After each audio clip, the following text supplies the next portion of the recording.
Come on, come on, come on. Waiting for Hackett to get fired. Let's do this. You got a team, here's a word to the wise. You want to dominate your league? Go to Football Guys. Football, I'm living in a fantasy. Football, got everybody mad at me. Football, cause every game I had to win. Football, I gotta be a champion. Football, I'm living in a fantasy. Well, it wasn't really a good week of football, but there are some games that we get to go to that were okay to watch. Okay, just being the operative word today. That's Falcons and Bears. 27-24, the final score. Falcons get the win. Bears get a injured quarterback. Justin Fields, 14 or 21, 153 yards, one touchdown, one INT, and then 18 for 85 and a touchdown on the ground. David Montgomery, 17 for 67 and a touch. Tristan Ebert, 6 for 8.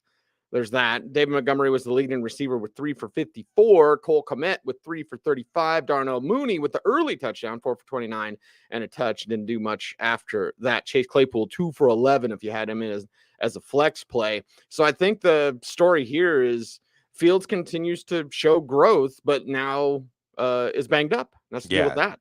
Yeah, it's got the shoulder injury, and we'll learn more the upcoming week. Now, for fantasy, he's been a smashing success. And we'll see.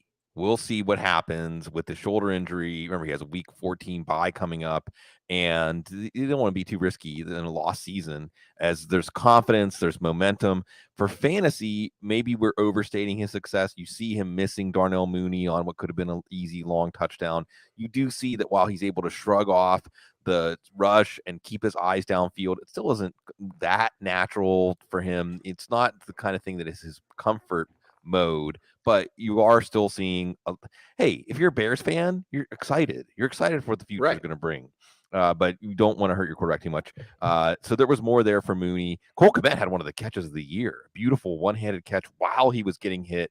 But again, this is a 21 pass attempt offense. So what is there going to be there in terms of a ceiling for him? Dave Montgomery without Khalil Herbert was fantastic for fantasy, getting 3 catches for 54 plus the rushing touchdown. Even if Trevor Simeon's in, remember him, even if Trevor Simeon is in next week against the Jets, David Montgomery should still be a pretty good play.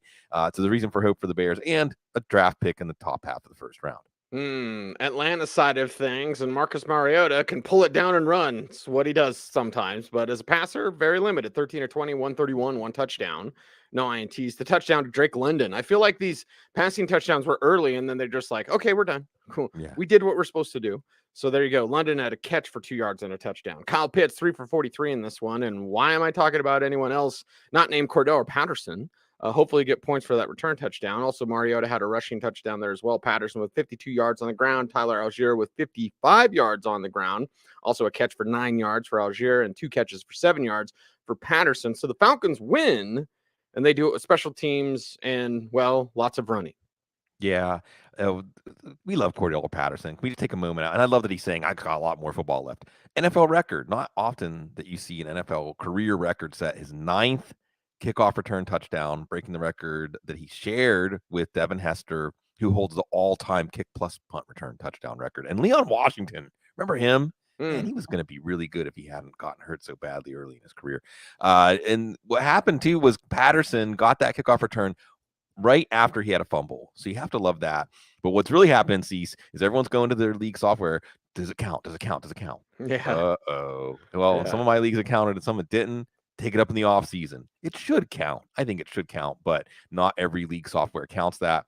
Marcus Mariota, well, you just play your quarterbacks against Chicago. The defense is not good. Even Marcus Mariota had a pretty solid fantasy game. And with Justin Fields and now Trevor Simeon's in, might be a little more close to the vest game with the Jets. The Jets, I mean, is there anything they can do more than play close to the vest right now? More on that later.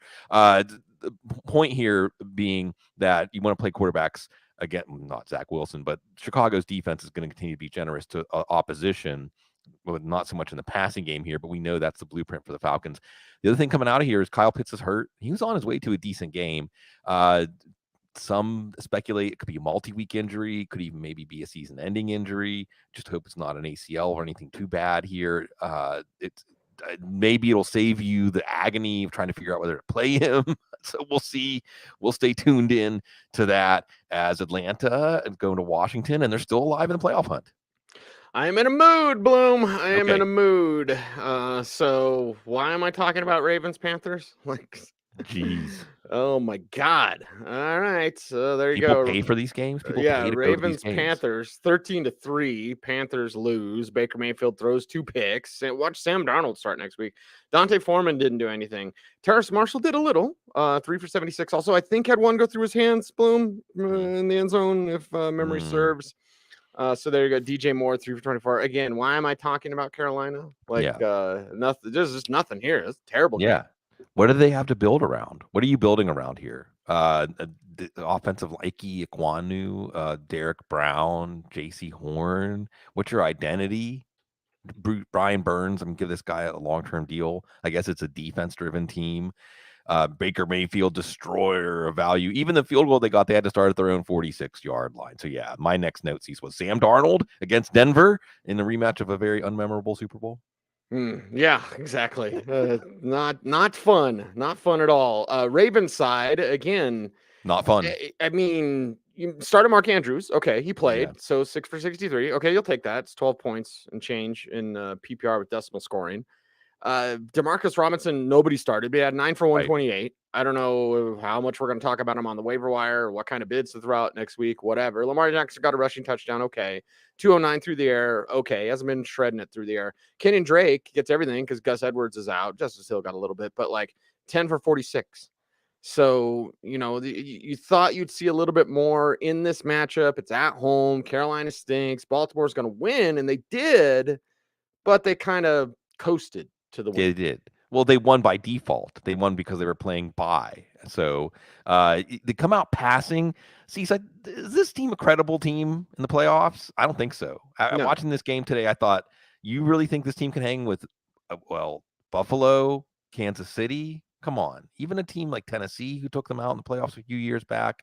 The problem is they come out passing, and this is a team that should be using Lamar Jackson's running threat as 11-on-11 football to put the defense at a disadvantage and then set up the passing game with that. Doesn't matter. Gus Edwards couldn't play yet. Doesn't matter. So this team still doesn't understand who they are. And because of that, they had to eke out a win. They only got a touchdown because of a Marcus Peters forced fumble that set them up with a short field.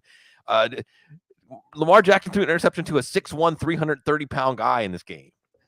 How many times he threw an interception to there's the refrigerator, and then there's one of those freezers. I mean, it's just, this was a game that really gave me doubts. Ronnie Stanley goes down, same ankle that gave him problems for the last 2 years. That ankle gets hurt. Yes, it was DeMarcus Robinson. He can't be fantasy relevant with Patrick Mahomes, but he can in the Lamar Jackson offense. And this team's going to go to Jacksonville. Look, they're probably going to end up in the playoffs. But why do I feel like the story is going to end the same way? Well, it's because Greg Roman is still the offensive coordinator. Right. And they'll still try not to put what they need to around big trusts and Lamar Jackson. Whew. Again, mood. Yeah. My mood is Buffalo and Cleveland, 31-23. Okay, is that a mood? I don't know. 31-23. So here we go. It is the Brown side of things first, and they were plucky, right? They're trying out there, but you're not going to take down Buffalo in Detroit, which I believe they play on Thanksgiving, Bloom. So it's kind of weird. Somebody tweeted at Scott Hansen on NFL Red Zone about that. This is weird as a Lions fan. But 31-23, and Jacoby Brissett gets 3 touchdowns, 324 yards. 2 of them to Amari Cooper, 8 for 113 and 2. Donovan Peoples-Jones, 5 for 61 and a touch. Nick Chubb, 3 for 48 as a receiver, and then 14 for 19 as a runner. So thank you for the receiving yards. Harrison Bryant, 4 for 41. Thought he also almost had a touchdown in this one too. David Njoku was back, couple catches, not much yet. Kareem Hunt leads the way on the ground with 32 yards, nothing there. 2 for 22 as a receivers. They're still not perhaps using it as much as they could. It seems like, even though it's week 11, we got one more week of the Jacoby Brissett Browns era, but it seems like everyone's just kind of waiting for Deshaun Watson. Yeah, and waiting for the season to be over, and then Houston has your first round draft pick, so you're not waiting to see who your first round draft pick is going to be. Browns started out strong in this game. It really looked like they were going to give the Bills all they could handle. Nick Chubb rumbling on some short passes, making some plays. Jacoby Brissett slinging it out there. And then you saw on one drive, Jacoby Brissett puts the ball on two different tight ends, Pharaoh Brown and Harrison Bryant, on back-to-back plays. They can't bring in the ball. Jacoby Brissett was throwing the ball well in this game, putting it in good spaces for Amari Cooper to make plays. Amari Cooper, by the way, see, so we haven't taken enough time to stop. And really, it's more of a Jacoby Brissett win than a Cooper win, because Cooper was a 6th or 7th round pick. He's been worth a 2nd or 3rd round pick, and that's on Jacoby Brissett. When Deshaun Watson comes back, now it's going to be a lot of cold weather games, but still, Amari Cooper, they're going to go get Odell Beckham. Dallas is, but Amari Cooper showed, and remember, it was something about his status with the vaccination. Apparently, there was something more there. He still has game. Donovan Peoples-Jones, got to mention, he's in his homecoming back to Detroit, getting a touchdown late, but you still see that. I think this was an important game for the Buffalo run defense that had been not exactly holding up well in recent games. This was a game that was going to test that, and they passed that test. Also, the Bills have to, they're stopping a sneak on 4th down. There's an exchange on a quarterback centered fumble, not happening to them. And Njoku, not quite ready yet, but you can still see looking pretty good on one catch and run he had. So Tampa Bay's coming. Cleveland, whatever brighter future there is with Deshaun Watson, it's at least in 2023. Okay, Bill's side of things, and you two, please don't demonetize us, Bloom. We have to be careful. Yeah, be very careful about what we say. Josh Allen is careful. 18 of 27, 197 yards, 1 touchdown, no INTs, 3 for 7 as a runner. So it's like, okay, Josh, you don't have to do everything. Go out there and do enough. And they did. Cleveland charged back 13 fourth quarter points, but at the end, it was a Buffalo secure win. Using more Dawson Knox. Love to see that. 7 for 70. Gabe Davis, 5 for 68. Stephon Diggs, 4 for 48 and a touchdown. And then Devin Singletary, 18 for 86 and a touchdown. James Cook, I believe, got the first backfield touch, 11 for 86 in this one. So, okay, 33 carries from the running backs, 27 passes from Josh Allen, and a win that maybe looks a little bit closer in the box score that really wasn't during the game. Well, it was for the first quarter and a half, and the Bills showing a good team. They can be outplayed. They had a really good 2-minute drill to close out the first half, so they were leading going into the locker room, even though they were outplayed. You saw Stephon Diggs frustrated, and I think defenses are going to just take away Stephon Diggs and force Josh Allen to throw to other players. In this case, it was Gabriel Davis, whose hands are suspect. I think the stat they quoted, 17% of his targets have resulted in drops, but you also see the high value he can add on those deep targets, so that balances out.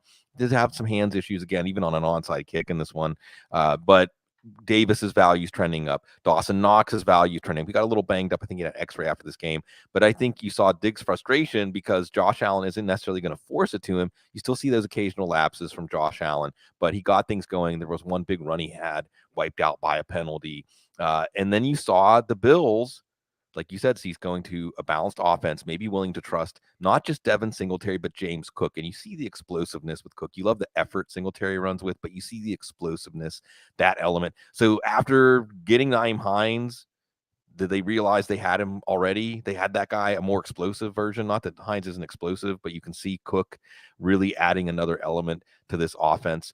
And you'll say this for the Bills, after it looked like they were going to coast to the number 1 seed after the first month of the season. Now you can see they're going to have to earn everything, even within their division. And maybe they'll come out of this a more well-rounded team, a more battle-tested team on both sides of the ball, as at least for a quarter and a half, the Browns were giving them some trouble. Yeah, they gave him some business, but football's tough, man. Yeah. It is a tough business. And even if you're stacked like Buffalo, it's not going to be easy to get there. Never. It's not going to be easy to win at all. So get there how you can get there. And if that means more balance, if that means you have to learn some lessons along the way, then so be it. I feel like there's so much bad football today because here's another one. Commanders 23, Texans 10. Is the next one up, and oh boy, all right, interesting game to be sure. Let's talk about Commander side first. Taylor Heineke, 15 to 27, 191 yards. There you go, and that's it for Taylor Heineke. And this game, Antonio Gibson, 18 for 72, Brian Robinson, 15 for 57. You saw Curtis Samuel with a rushing touchdown there. Logan Thomas, 5 for 65. Terry McLaurin, 4 for 55. Antonio Gibson, 3 for 31 as a receiver and 18 for 72 as a runner. So there you go. That's pretty much what the Commanders did. Wasn't much. Didn't need to do much. Hey, Jahan Dotson was back. He didn't catch a touchdown. Seems like a shocker every time the kid's in. He's catching that touchdown. But either way, Commanders get the win. I don't know what it means. Well, it means that they're in it. They're absolutely in the playoff mix. This is a heartwarming story. You know, we root for people like Ron Rivera. We root for plucky quarterbacks like Taylor Heineke. He always has to throw one easy interception that gets dropped, and then you shrug it off. You know, and he's all right. He was all right in this one. He didn't have to do very much. Jalen Petrie dropped one early on the first drive. I think we want to mention Scott Turner here, Cease, because what Scott Turner's doing with all these disparate elements, Gibson and Robinson, very different running backs. Curtis Samuel still getting worked in as a runner, got a touchdown here. Jahan Dotson's back. Logan Thomas is back in the mix. Of course, you know what Terry McLaurin can do. So you have all these elements, and Taylor Heineke is, at least against Houston, doing enough, keeping these guys involved enough. And again, today it was more Logan Thomas and Antonio Gibson than Brian Robinson. Gibson actually had more carries than Robinson, than Terry McLaurin, who had a few drives early, but wasn't a lot of the high wire act for Taylor Heineke throwing downfield to Terry McLaurin. So this team is still kicking, and hey, they're playing Atlanta next week. They can win that game, and they can keep this fun story going. Not in Houston. Davis Mills is your leading rusher.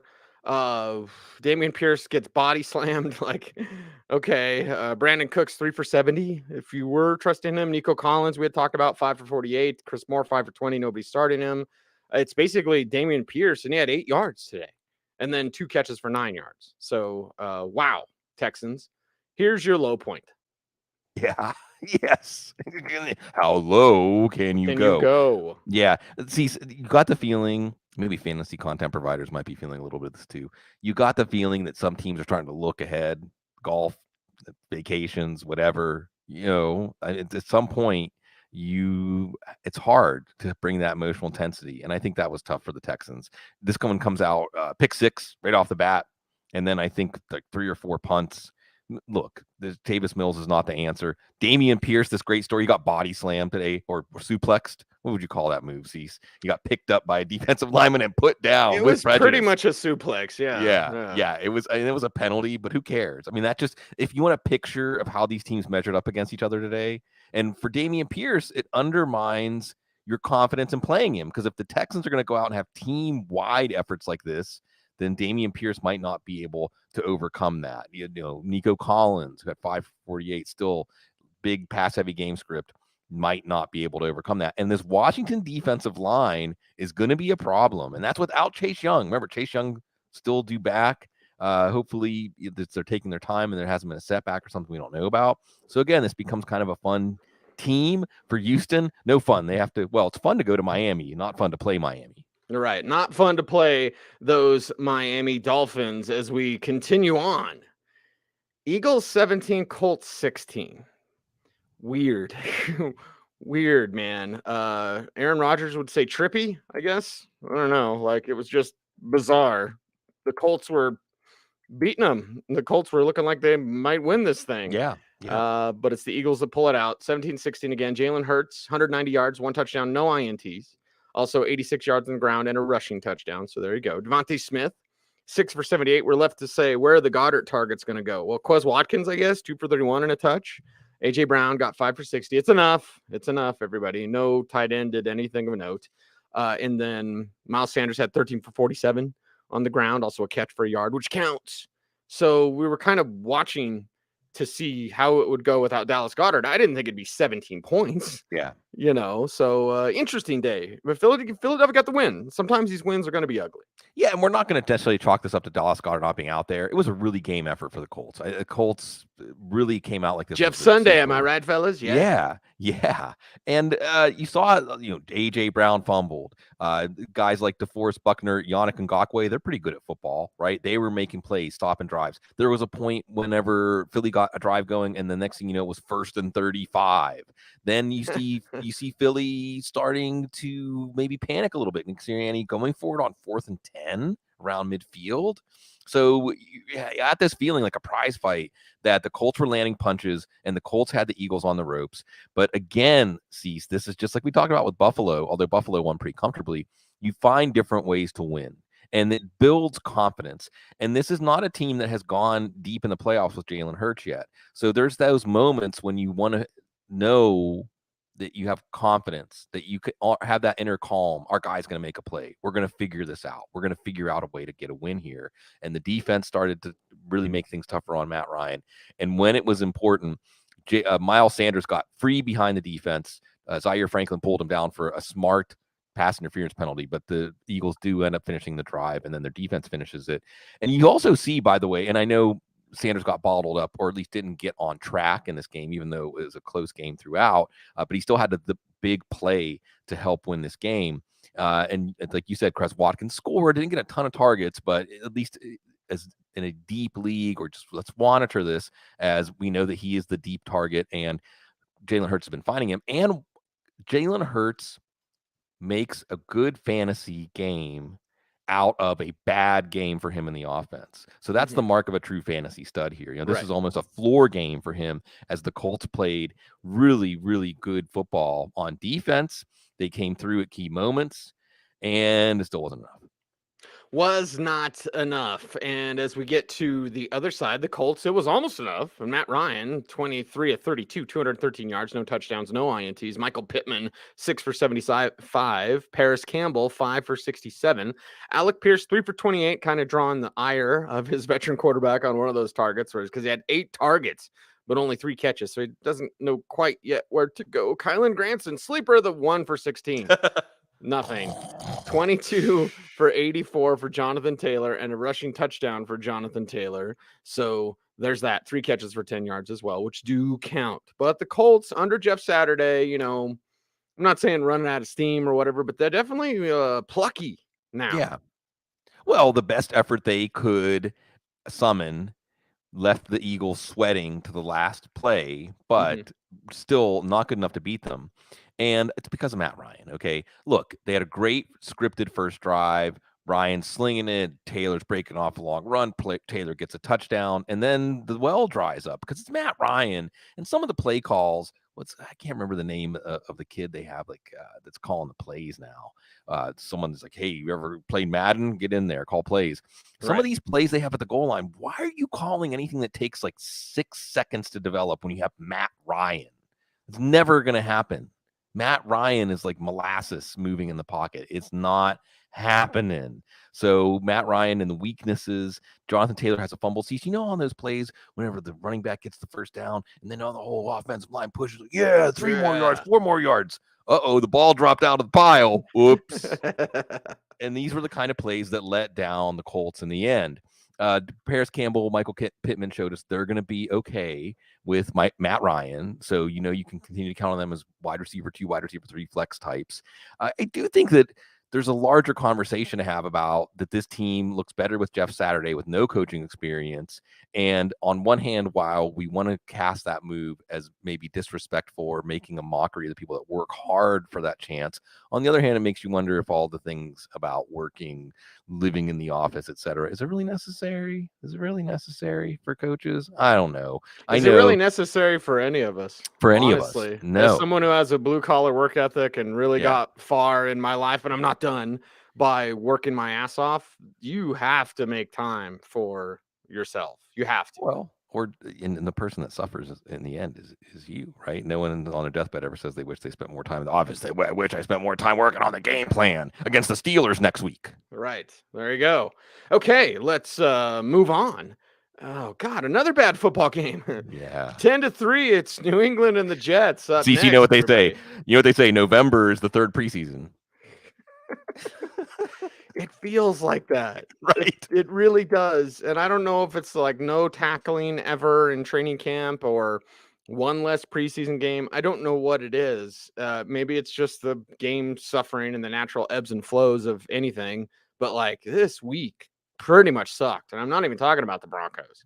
Although they we suck will. as well. Yeah, we will. Trust me, we will. And I'll say some things about the Jets now. How about that? And Zach Wilson, did you feel like you let the defense down? No. Next, 9 for 22 and 77 yards. Okay. Denzel Mims was the leading receiver. That's how bad it is. The guy they don't even want, that doesn't fit really what they do. Even though I like Denzel, I think Denzel could play a little fresh start. We're doing some good. He was the leading receiver, everybody. Garrett Wilson, 2 for 12. Tyler Conklin, 2 for 15. Michael Carter, 8 for 19. James Robinson, 7 for 10. So what? The plucky Jets, the energetic Jets. We love Robert Saleh, but again, lack of talent. You're not going to win this type of game. I just saw breaking news. And Sam Ehlinger is going to start for the Jets next week. Actually, he's been installed. This is bad. Garrett Wilson spoke his mind after the game. He did not say that he didn't think that.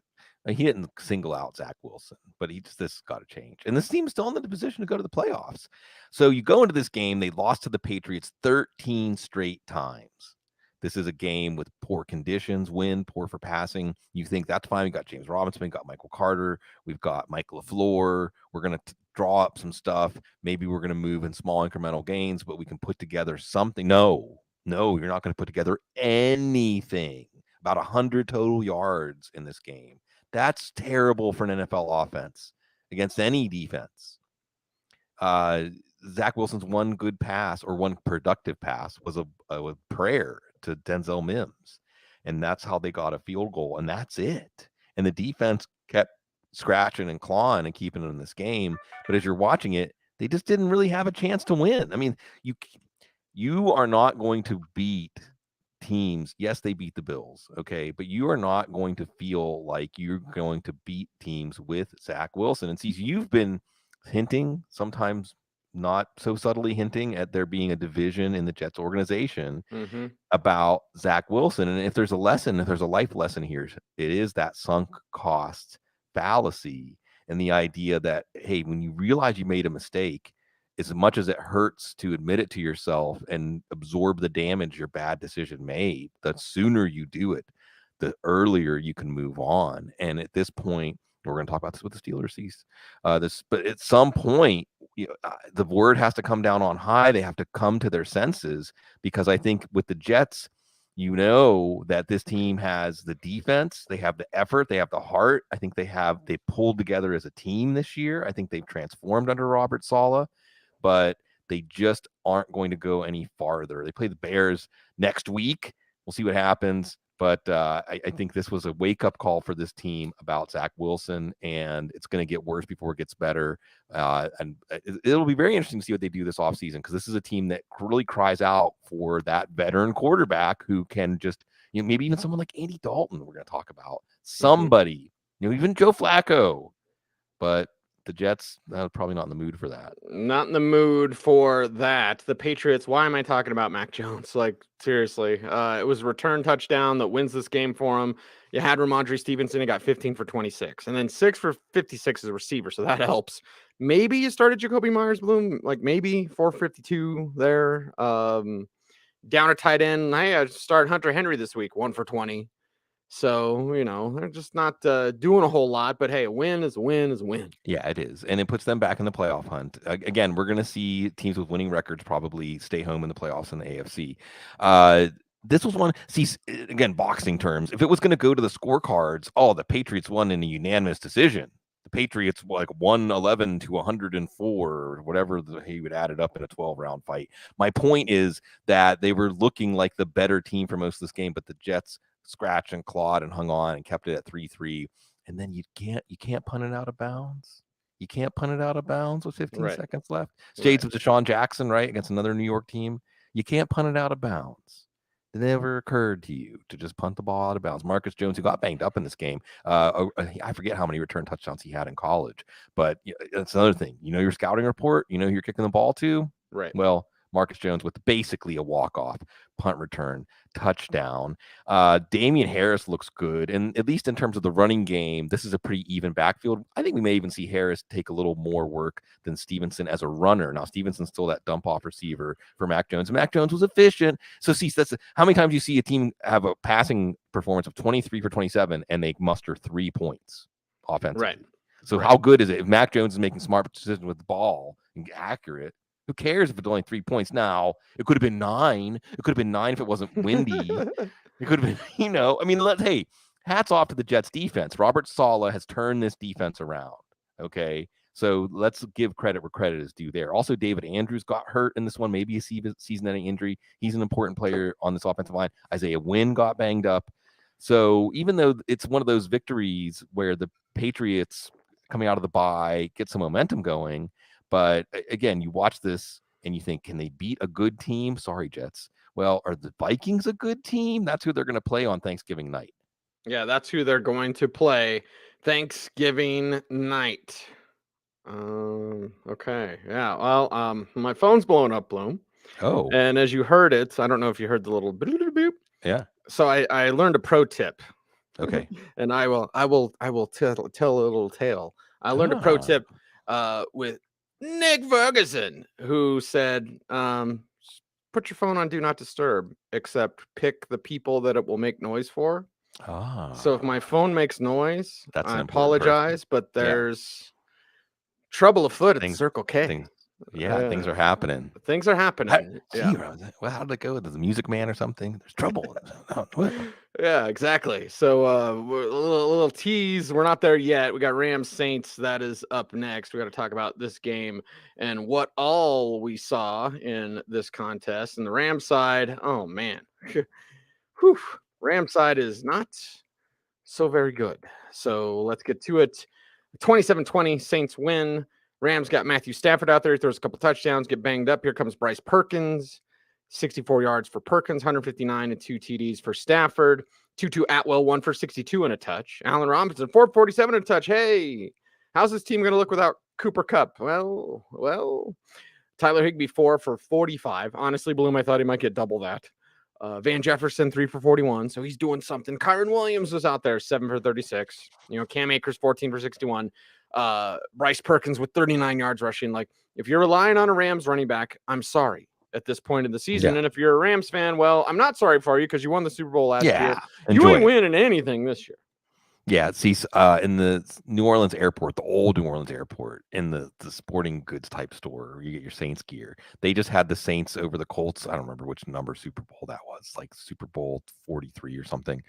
They just had it on loop, They just had it playing over and over and over again. And that's what you do if you're a Rams fan instead of watching the Rams this year. Stafford goes out, like concussion protocol, and you have to wonder when he's going to shut it down this year. And again, you have to wonder about his future plans. Cam Akers is starting to run the ball better, too little, too late. Allen Robinson scores on a 2-minute drill, too little, too late. At Tutu Atwell, they got something out of that second-round pick. They don't have their first-round pick. I guess that's the bottom line here. If you're a Lions fan, you got a winning streak, and you got a first-round pick that's going to be earlier than your own first-round pick. And guess what, Rams? You get to play Kansas City next. Yeah, Andy Dalton, 3 touchdowns. Don't force Dennis Allen. 260 and 3 touchdowns. I heard some more Dennis Allen stuff this week, Bloom. But anyway, Chris Olave, 5 for 102 and a touch. Juwan Johnson, 3 for 47 and a touch. There was your tight end answer. Jarvis Landry, 3 for 33 and a touch. Alvin Kamara, 12 for 42 on the ground, and then 4 for 47 as a receiver. And then Taysom Hill, 9 for 52 as a runner. So the Saints get the win. Dalton gets 3 touchdowns, and well, we're going to keep cruising here for New Orleans, 4-7 now. Yeah, they're still alive. They're still alive in the division. I mean, it's a sprint to the end. A sprint. It's more like crawling, stumbling, falling down a hill for the NFC South teams. K1 corrected us. Trouble with a capital T, and that rhymes with a C, and that stands for Cecil rant. And then Cecil's going to say, no, he's just going to say, Broncos, I'm very disappointed in you. I'm very disappointed in you. No rant. That's how mad I am. I'm just very disappointed. Not disappointed in Andy Dalton. A lot of criticism. A lot of criticism this week. See, a lot of people saying, come on, you're tanking. Wait, you don't have your first-round pick. You're what? You're Dennis Allen? This was arguably the best game of Andy Dalton's career. It was his highest completion percentage and his highest quarterback rating. Wow. So that's going to buy him a few more weeks. You're going to see Chris Olave, first touchdown since week 5, a downfield pass, like a 37-yard bomb. That's a bomb if you're Andy Dalton. And that's a touchdown. So Chris Olave, you're not questioning whether to put him in. San Francisco next week, by the way. And yes, Alvin Kamara was quieter, but if this offense is better, that's going to be good for Kamara. David Johnson was back, by the way. You did see more Taysom Hill, more as a runner, as a passer in the red zone, but you didn't see him convert that. Still a desperation play. Juwan Johnson, 5 touchdowns in the last 5 weeks. Jarvis Landry's back. The offense looks decent. The offense looks functional. And again, if you're in the NFC South and you are not a team quarterback by Baker Mayfield, you are still alive for the playoffs. You are still a go time. Blah, blah, blah, blah, blah. Lions and Giants. This one shocked me. There went my 7-game parlay. Yeah. Maybe that's why I'm in a mood, besides the Nathaniel Hackett. Although that might put me in a good mood, Bloom. There's a tease. Lions 31. The Giants are 18. What? Giants, come on. I believe in you. Brian Dable, I believe in you.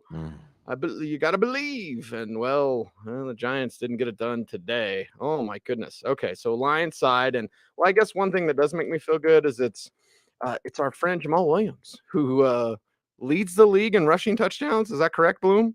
Yeah. Like Jamaal Williams leads the league in rushing touchdowns. 31-18, the final score. Williams gets not 1, not 2, but 3 rushing touchdowns, 17 for 64 and 3. Justin Jackson was 9 for 66 on the ground. DeAndre Swift had a rushing touchdown, 5 for 20 and a touchdown. Amon-Ra St. Brown, 7 for 76, setting up one of those Jamaal Williams touchdowns, because what was he down at, like the 2 or something?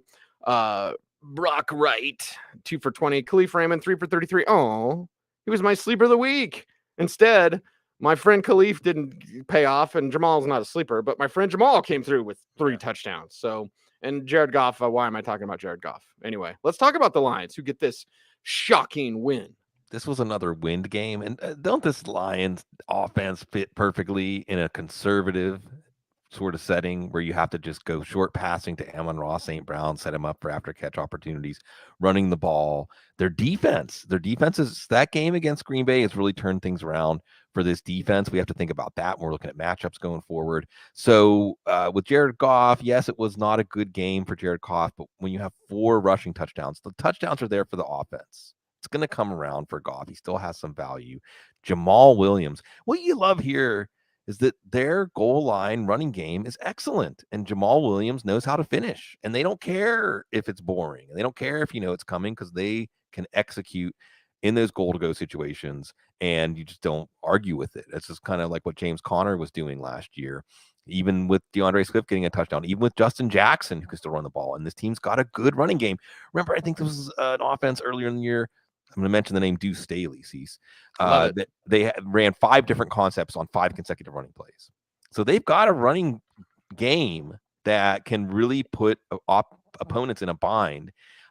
So the most important thing, saving Dan Campbell's job, really. Well, let's see where this is going to lead in year 4 and year 5. Let's see where it's going to lead when they get a quarterback that can add value and not just harvest the value that's created by a very good running game, a very good passing game. Imagine what's going to happen when we get Jameson Williams out there. Imagine what's going to happen when they play Buffalo on Thanksgiving. And I think that's going to be a much more entertaining game than the game we're usually, while we're waiting for the turkey to get done and pop-up timer to pop up. Deuce Staley better than Tyrone Wheatley. Yeah. I've heard some guys are upset. So anyway, we'll continue on with that. Who else we got to talk about? Oh, Giants. Yeah, the Giants side. Sorry, Giants fans. But Wendell Robinson continues to provide entertainment and explosivo. 9 for 100 in this one. Darius Slayton, 5 for 86. Richie James gets the touchdown. Nobody started him. 3 for 48 on this day. Daniel Jones, couple of picks and that touchdown. 341 yards. And then 7 for 50 and a touchdown as a rusher. So if you don't get dinged for those picks, you had a pretty good day.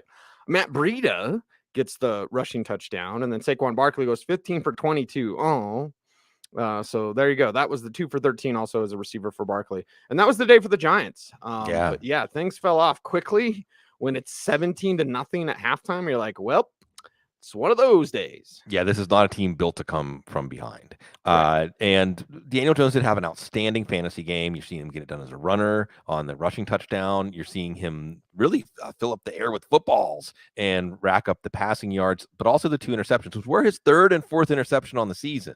Okay, how they've gotten this far, this close to being in playoff contention because he's been playing mistake-free football, and you're going to forgive him. Aiden Hutchinson was one of the interceptions, by the way, and not his first interception this year. You did see Matt Breida get the rushing touchdown, not Saquon Barkley.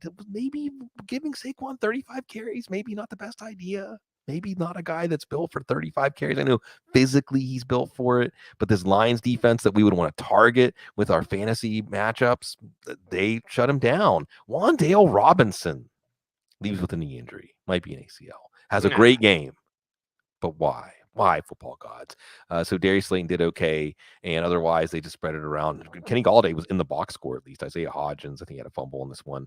And the Giants have to go to Dallas. Well, Arlington, I guess, to be exact. And you don't want to be playing Dallas right now. And the Giants may be coming back to earth. Cecil, what are they, when the rocket comes back to the atmosphere, it burns up. Right? I'm seeing flames on this Giants team, and the earth is coming up fast. And the earth is coming up fast. And, what's coming up fast? And I won't belabor it because I know it's been enough. But Bloom, I don't know about you, but when I was in trouble as a kid, whenever things were silent, it was the worst possible trouble you could be in. Like I'm very yelling. disappointed in you. Yeah. Yeah. And I'm come from a family of yellers. It's one thing, like, unfortunately, I had to tell Stacy years ago, I was like, I'm not mad. I just yell. Like, I'm not mad at all. But I'm a family of yellers. Like, you express yourself via the loudest possible way you can. Yeah. Hispanic family, come on, everybody. But we're gonna yell at you. We're gonna yell, right? We're gonna get fired up. We're gonna get going. And when you didn't, you were like, oh God. Because as someone who learns how to take a chewing, Bloom, I suppose that's the nice way of saying takes verbal abuse. As someone who learns how to take a chewing when you're young, you're like, oh, you're not yelling. Wait a second, because you compartmentalize, right? You listen to the message. And it's like when you're at work or if someone's barking orders at you or whatever, it doesn't mean it's right. I'm not making excuses for it, but it's like you learn to listen to the message and kind of block out the noise, right? Yeah. It's been okay. Yeah. I get it. What's the message? What are you trying to tell me? Very emotionally. What I'm trying to tell you without emotion, because it's there. It's already there. The Broncos need to fire Nathaniel Hackett. I don't know if he makes it to tomorrow. Now, he easily could, and he could make it to the end of the season or whatever, but the Broncos tried to get Clint Kubiak, and Clint Kubiak did call the plays today. It's Raiders-Broncos, everybody, in case you need to know. But, this was, and there were some, and I will say it to his face, so I'm not going to speak out of turn because I love Mike Kliss. Mike Kliss is a dear friend, and I don't like when other people in the media talk trash about Mike because he's the mouthpiece for the team. You see his paycheck? Yeah. That means he's a success. That means he's good at his job. Exactly. The team trusts him to do the that. team trusts him to say what they want him to say. So when the article comes out this morning, Tom Pelissero, our friend, Audible alum, and I think, was he 5 Minute Drill alum? Mike Garafolo. Garafolo was the first. But I don't know if we had Tom. We had Tom on the Audible for sure. Yeah. But anyway, so Tom had it first. But anyway, so it comes out, and Kliss was like, he wrote in his article what a great sign for Nathaniel Hackett that he wouldn't be so prideful to have somebody. No. Mike. I know that's the nice thing you want to say. That's the nice thing you say when you play the access game and you're the number one guy in the access game. I'm not nice and I'm not going to sugarcoat it. It was never a good idea for Nathaniel Hackett, and there's nothing to praise him for. It was a good idea that he should have done a month ago, at least, to have Clint Kubiak call the plays. So it's like, I'm not going to go out of my, what a great job, Nathaniel Hackett. Nathaniel Hackett, get out of here. You're not a good head coach. Nicest guy ever. Love Star Wars, dance competition, right? He honestly is a little weird about about Russell Wilson and just his whole situation and Sierra, right? He's like, I love Sierra. Like, dude, like, come on. You don't have to be a fanboy to your quarterback's wife. But anyway, so like Nathaniel Hackett is happy, fun baby star, and he needs to be unemployed. I don't know by the time if you're hearing this, if he will be. But I know that there are those that would be in the in the mind space of what's going to happen that are not happy. The people that know what's going to happen are not happy. And when those people who had been previously defending Nathaniel Hackett, so much so that when, I'm going to spill some tea, Bloom. I don't know if I should say this, but I'm going to say it anyway. Ooh. There was a time when people that I know were saying some not so nice things about Russell Wilson on the air, and I thought they were going to get in trouble. And in fact, they did not get in trouble. They were told, like, hey, like, keep it up, like, hey, good job. And it's not Hackett's fault. This wasn't that long ago when some people I know were told that, like, oh, no, it's not Hackett's fault. It's not Hackett's fault. It's Hackett's fault.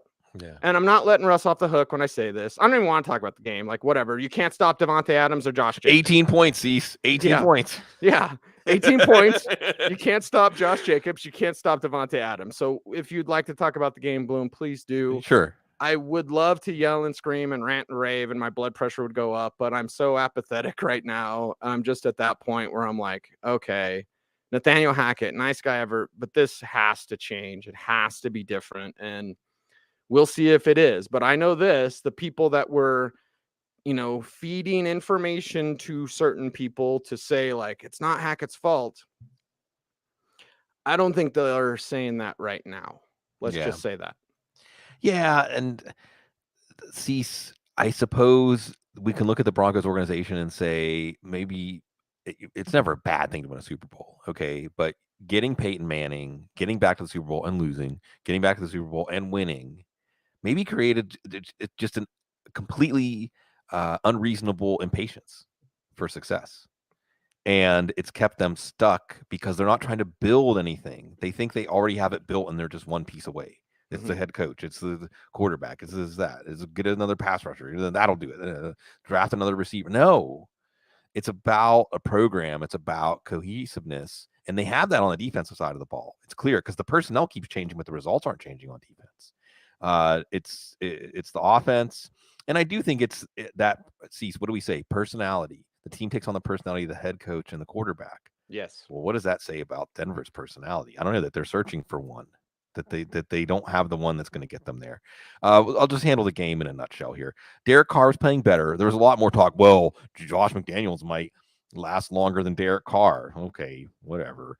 Derek Carr played better, threw the ball well to Davante Adams, had the walk-off touchdown. Embarrassing. There you go. After that, Tim Tebow to Demaryius Thomas. Take that. Wow. Josh Jacobs still, Denver, you knew what they did it to you in the first game. And Josh Jacobs is looking good. Josh Jacobs is going to be an interesting free agent. Matt Collins put up some numbers. Vegas, whatever, their season's over. Well, just a question of whether Josh McDaniels and Carr are going to come back. They're going to face Seattle. You can see Kendall Hinton making some plays, almost had a touchdown early. You like seeing his career now. He's going to be remembered for more than that debacle. The offense looked better for a little bit and then turned back into first opening drive touchdown. Right. It looked better for a little bit. Tavius Murray, Melvin Gordon, these guys are going to remain what the heck flexes. And then what happened right before the half as they're driving and they're going to get the ball to start the third quarter. So they're at the 2 or whatever. And Melvin Gordon fumbles. And see, you can feel it too. So it's really, you almost get the feeling, and I'm totally speculating from the outside, but you just get the feeling that there are these critical points of failure. Because you talk about yelling, you talk about family dynamics. Yeah. And there are these things where it can seem like everything's going okay. And then, you were 2 hours late from work again. Where were you? Did you stop at the bar? And that's a Melvin Gordon fumble, right? That's the Melvin Gordon fumble, or that's the Russell Wilson missing the open receiver, right? And they're just stuck in this dysfunctional dynamic. And the terrible part is they're married to Russell Wilson. I mean, that's not that. So I think the recipe, the prescription is you bring in somebody. You bring in like Bill Parcells Jr. You bring in somebody who's going to come in and say kind of what Robert Saleh has done for the Jets, right? Or what Dan Campbell has done for the Lions, and say, forget everything you know about how this team wins games. Forget everything you know about how you win a job on this team, and we're all starting over because it's dysfunctional. It's rotten. It's nothing good's going to come out of it, even though they have the personnel. They have the players. You can see it when you watch them, and that's I guess why you're silent today. Yeah, that's why I'm silent. Like Vikings fans are silent. Whew, I mean, you know, like that? Is that a segue? Oh boy. Ooh boy. Whoa, wow. And Bloom, I'm proud of us. We only spent roughly 7 minutes on the Broncos. Yeah. So yeah, just a little line yap. And we have other games after. We're not ending on the Broncos. No. We got other games afterwards here as well. So 40-3. Cooper Rush, again, rich man, poor man. Cooper Rush is playing. That's either really good or really bad. Well, 40-3. So Tony Pollard, 6 for 109 and 2 touchdowns and 15 for 80 on the ground. Awesome. So you're thinking, well, wow, Zeke must not have done anything. Nope, he had 2 rushing touchdowns and 15 for 42 on the ground. Dak Prescott with those 2 touchdowns, of course, all to Tony Pollard, 276 yards, and then Cooper Rush comes in. CeeDee Lamb, 5 for 45. Noah Brown, 2 for 42. Michael Gallup, 3 for 41. Dalton Schultz, 3 for 22. Excuse me. Almost read Jake Ferguson's box score because Jake Ferguson, Dalton Ferguson. Kind of Jake Ferguson. That's right. 2 for 15. Thank you. So there you go. We're a little punchy today, but the Cowboys had plenty of punch that the Vikings could not answer. Yeah. Wow, Cowboys. Wow. And see, I'm remembering where we were at this time last year with this team, because you look at this team, Cease, and I know Micah Parsons got a little banged up and he shouldn't have been in the game, but you look at this team and what do they got? They got pass rush. They got opportunistic players in the back of the defense. They've got a good running game. They've got a good quarterback who is safe with the ball. They have in CeeDee Lamb, a player who can add value to his touches, can make a play when you need a play. Now imagine you bring in Odell Beckham, which I almost feels like that's a foregone conclusion. Ease him in so that he's ready for the playoffs. And you've got a team that is a real handful. The only problem is Mike McCarthy. But the team, I think, is just taking it out of Mike McCarthy's hands. It's okay for the coach to just be a figurehead, right? It's okay for the coach to just be a figurehead. And maybe that's all this team needs is a figurehead, because what you saw in this game was a team that knows what they're capable of and feeding off of each other. Sometimes us fantasy types are right, Cease, about someone like Tony Pollard, that he should have been getting more touches in the passing game. Well, look what happens. That he is the playmaker in this offense, even more than CeeDee Lamb. And I think, look, you even see Ezekiel Elliott get 2 touchdowns in this game. And Tony Pollard's a week winner.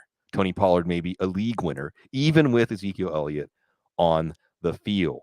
And sure, CeeDee Lamb, Dalton Schultz wasn't there at the beginning. I think Schultz almost had a touchdown, CeeDee Lamb, but that's okay. This is obviously a very rich environment for offensive production. They're going to face that reeling Giants team on Thanksgiving. And for the Vikings, and isn't this a picture of the NFL sees? Because it was one of their best moments as a franchise. It felt like maybe they had exercised some demons. Maybe they had found a way in this Buffalo game against a very good Buffalo team on the road. And they come home and they look like a team that it's almost good that they have to turn around in 4 days and play again on Thanksgiving. But at the same time, this can get away from you really fast in the NFL. You've got to play these games out. There's still a lot of meaningful games left. And this is one that challenges your manhood. And that's tough to bounce back from. You got your manhood back, Coach Klein. And as our beloved friend Joe Bryant says, things change pretty quickly around here. So Minnesota, you go from Kirk Cousins shirtless on a plane to fans wanting to get rid of Kirk Cousins. So like, okay, there you go. Kirk Cousins side, Vikings side. And again, not a lot. TJ Hawkinson, 5 for 34. Justin Jefferson, 3 for 33. Adam Thielen, 2 for 25. KJ Osborne, if you had him in as a what the heck flex, 2 for 17. Dalvin Cook, 11 for 72. That's enough. That's enough. Thank you, Dalvin.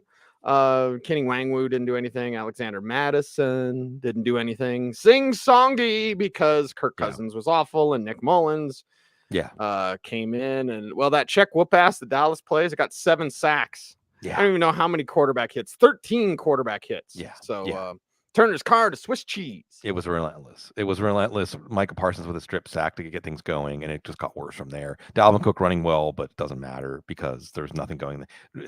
Hey, Justin Jefferson's toe maybe got a little bit of rest in this one. Just that mild turf toe, Cease, not the hot, not the 5-alarm turf toe, just the mild turf toe. Doesn't make me feel great. There is no such thing. I know. So we'll see. Again, there's Bill Belichick, sweep the leg on Thanksgiving. And for Minnesota, you hope this was a game that because of how things went last week, they just didn't have a lot left in the tank emotionally to answer Dallas, they had lost an emotional game to Green Bay, remember? So you see that resilience. You see Dallas wanting to take that setback and really show themselves and show the league what they're about. You see Minnesota may be a little full of themselves. They have a negative point differential now at 8-2. So is this another story like the Giants? Is another story like the Jets, where these surprise teams, not so surprising as we get into November and December, we're going to see Thanksgiving night. What's funny is these teams that go from like, oh, you may not want to face them in the postseason, go to like, I hope we do face them in the postseason. Yeah, even if we have to go on the road. That's right. We wrap up today's show. 37-30. It is Steelers. It is Bengals. And it is, Bengals getting the win. So there you go, Bloom. Like, we're not shocked. We shouldn't be shocked anyway. The Bengals certainly had some fight. What'd you say? Was it in the chat room? I think it was in the chat room earlier. Like Joe Burrow's just back there. Steelers throwing everything at him. He's like, that's fine. That's fine. Yeah, he's an assassin. Yeah, that's what he's doing. 355, 4 touchdowns, 2 INTs. It's fine. Whatever. T. Higgins, 9 for 148. Samaje Perine, who was he sleeper of the week? Did I talk about him? He should have been. Sleeper I think he was. He might have been. Might have been. I said I love big backs. He's a charter member of the Motorboat Club. He is. But 4 for 52 and 3 receiving touchdowns. 11 for 30 on the ground. Joe Mixon, 7 for 20 on the ground. And then I guess Tyler Boyd, you might have had in 2 for 42. Mixon also had 3 for 42 as a receiver. That counts.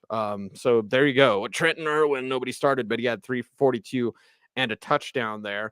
So as you said in the chat, like I see you in the chat. There you go. Joe Burrow just getting it done. Yeah. Yeah. And this one looked like the week 1 game where the Steelers come out and everything but the kitchen sink.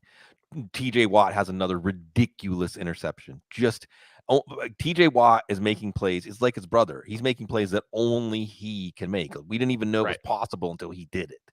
And they're getting the rush at Joe Burrow. For a little while, there was nothing going. I don't think they threw to a wide receiver until like mid-second quarter. That's okay. Joe Mixon, Samaje Perine can do it. Mixon leaves with a concussion. Perine had one of his touchdowns before Mixon left on a screen pass, on a 29-yard screen pass. What does that tell you about how you beat the Steelers? How you can take that energy, that will and desire they have to try to impose their will on you and use that kung fu and flip it back on them.